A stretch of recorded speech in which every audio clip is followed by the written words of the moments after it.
Police ഇവിടുന്ന് പിടിച്ചോണ്ട് പോകുമ്പോഴേ മറച്ചോണ്ട് പോകുന്നത് നല്ല കച്ചീഫ് പോലും വിടില്ല. നീ എന്താ ശരിക്കുന്നേ? അവിടെ ലാപ്ടോപ്പ് ഒന്നും കിട്ടത്തില്ല. മൊബൈൽ കയറ്റുമോ? എന്തായിരിക്കാം വലിയ വിട്ട് പള്ള ഞാൻ കത്തിയേക്കും. ഞാൻ മനസ്സാവാത കർണാടക അറിയാത്ത കാര്യമാണ്. അതിലും ഭേദം നീ തന്നെ അങ്ങ് അമ്മയോട് പറയുന്നേ.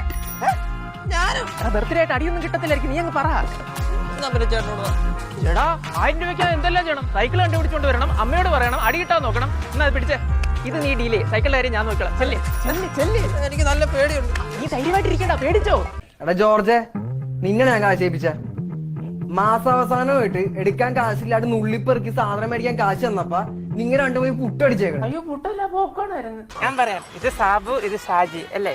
നിങ്ങളൊക്കെ എങ്ങനെ പഠിക്കണം? നല്ലോണം പഠിക്കണം, എന്നാലല്ലേ വലിയ നിലയിലെത്ത്. എടാ എന്നെ കൂടെ കൊണ്ടുപോഴോ? ഞങ്ങളുടെ നാട്ടിലൊക്കെ വണ്ടുത്തിരി പറഞ്ഞാലേ കൊടുത്തുള്ളൂ കേട്ടോ. മക്കളെ, എന്റെ കുഞ്ഞിനെ ഒന്നും ചെയ്യല്ലേ. നിങ്ങൾ പറയുന്ന സമയത്ത് പറയുന്ന സ്ഥലത്ത് പൈസ കൊണ്ടുവരാം. ഹലോ ഹലോ, എന്റെ സാറേ, ഞാൻ അങ്ങോട്ട് പറഞ്ഞത് മാത്രമേ എനിക്ക് ഓർമ്മയുള്ളൂ. ഇങ്ങോട്ട് ഞാൻ ഒന്നും കേട്ടിട്ടില്ല. എന്താണ് നീ സൂക്ഷിച്ചു നോക്കുന്നേ? നിനക്ക് എന്നെ തള്ളാൻ സംശയമുണ്ടോ? ഉണ്ട് സാറേ, മമ്മി അങ്ങനെയൊന്നും ചെയ്യത്തില്ല. ഞാൻ അങ്ങനെയല്ല മമ്മീനെ വളർത്തിയത്.